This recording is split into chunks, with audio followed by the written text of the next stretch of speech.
Hello， 大家好，我是怡媛。各位应该看到消息了，960终于跟1034匹配上了。不过我做这个影片的时候，外交结果还没有出炉啦。我们先来讨论一下这个地图分配。不过据我了解，除了国际服之外，其实国服那边也是刚好出现了一个顶上战争。所以这一次莉莉丝真的是发财了，把这么多的先锋王国全部集在一起。那么现在已经9月了嘛，估计他们是为了年终奖金而拼命了。但是伺服器会不会卡是另外一回事啊。那各位也知道，因为960长期没有 KVK 打的关系呢，其实有部分玩家是已经弃坑了，或者是移民了。那莉莉丝也是很奇怪，要么就不匹配，要么就直接来个8个先锋王国。那我们先看一下各王国的战力跟击杀，可以看到击杀最高的依然还是960，战力最高的是1671日本王国。这一次960的对手肯定是1034，那可以看到1034的战力是比960还要更高的，但是960的击杀是明显高于1034，这样你们就可以了解到为什么1034在匹配之前就已经找好队友一起报名了。正常情况来说，1034他们是韩国王国，一般会找韩国王国一起合作的。这里的数据看下来，唯一有韩国王国的就是2891。那2891又是什么来路呢？2891就是跟1474合并了。1474又是什么来路呢？就是 King Puma 在那边。你不知道 King Puma 是谁？这样子你一定认得这张照片，就是地鼠王国人手一只巴加尔哈拉尔。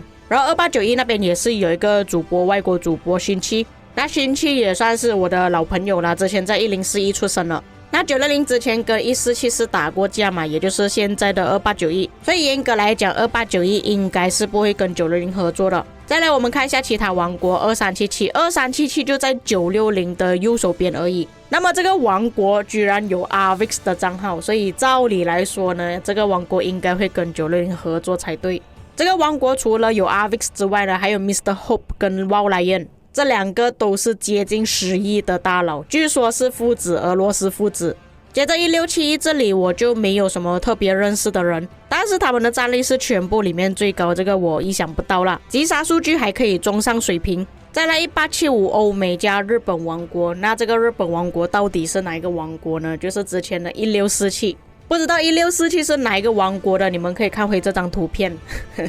就是之前丢了一大堆要塞的王国。据我了解，他们那一场 KVK 的要塞是目前最高纪录，但是现在合并在1875呢，不是全部玩家都是日本玩家，也不是全部从1647过来的，只有少部分。那么再加上其实960有一些玩家也是从1647那边过来的，所以我不排除有可能这里1875会跟960合作。接着1606这个王国我也是不太熟，它的战力是除了960之外战力最低的，所以这个王国要跟其他的王国打的话可能会比较辛苦一点，尤其它旁边的王国一个是430亿，另外一边是305亿，真的要打起来的话也会比较吃力一点。再来万密就是这一次的对手啦，找他们约战找了好久啊。那么万密是韩国王国大家都知道嘛，但是他们之前跟1664合并了，1664也就是印尼王国，但是1664的名声好像不是很好，很多人在骂1664。最后一个王国2268，那你们可以看到他们的数据是全部里面最糟糕的，战力是还蛮高的，但是击杀是最低的。但是这个王国有点可怜啊，它的上面跟下面都是2个强大的先锋王国，都是敌对，也就是说他一定要选择一边去站队。但是他们的数据这么糟糕，也有可能这2个先锋王国都不要他们。那这个王国出名的人物好像没有几个，唯一我认识就是 Bloto，也就是另外一位主播，所以这个地图里面是真的蛮多主播的。在讨论区就已经有人做地图出来了，这个地图会比较方便查看了。那它这里的数据可能会跟我自己做的数据有一点点偏差，不过数目基本上不会差太远啦。OK， 那么首先还是一样，960跟1034是肯定分开的。那在前面我就已经有讲过了，2891是跟1474合并了，也就是 King Puma 在里面，所以2891应该会跟1034合作。接着1875有之前1647的玩家，所以有可能会跟960合作。2377里面有 Arvix 的账号，所以跟960合作的可能性也是比较大。那么以我对1034的了解度呢，他们肯定是要优势外交的，所以也不排除有可能是3打5，也就是960选择了现在画面上圈起来蓝色的王国。但是如果这样子分配的话，就变成对方他们的战力是特别高，但是击杀其实还蛮接近的。但是这样的分配明显对960来说很不利，因为1875它旁边全部都是敌人，如果960要过去救它的话也很难，并且这样合作的话960也只能拿到一个区域6而已。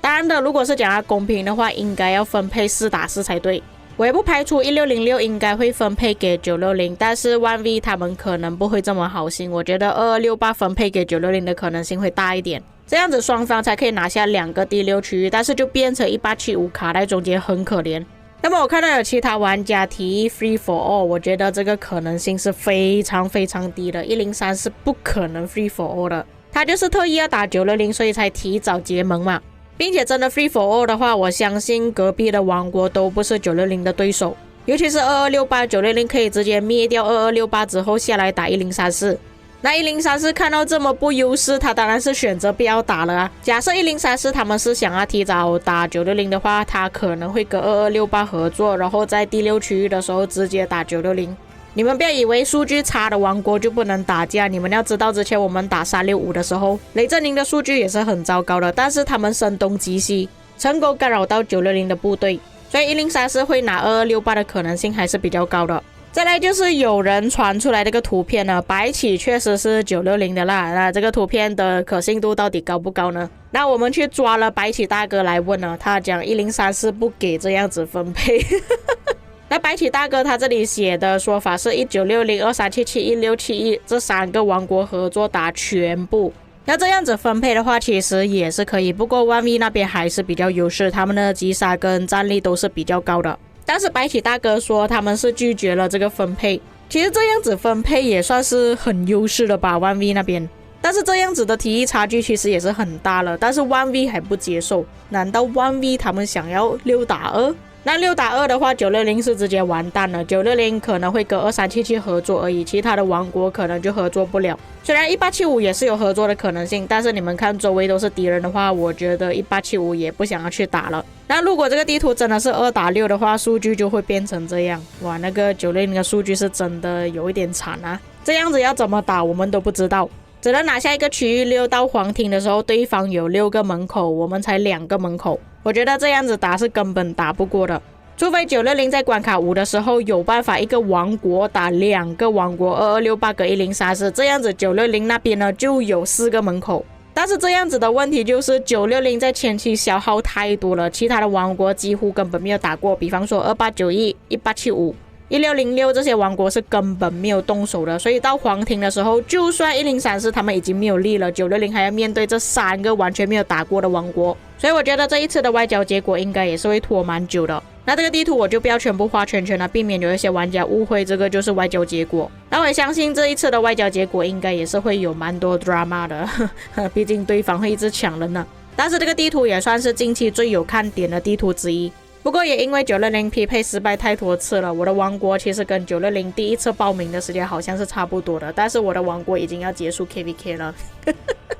960才刚出现匹配结果而已，所以我可以专注在960这一次的战场了。那这一次大家的联赛都是已经结束了，不过960那边应该会有一个巅峰赛需要参加了，也就是说1034他们是没有借口说他们在打着联赛呀，不能打 KVK 之类的。我也希望1034不要突然之间又像1175那样子讲哦不打了，不是优势外交就不打了。这个观众看了这个地图分配之后有什么看法，可以在评论区给我知道。以上就是本期内容，我们下期再见。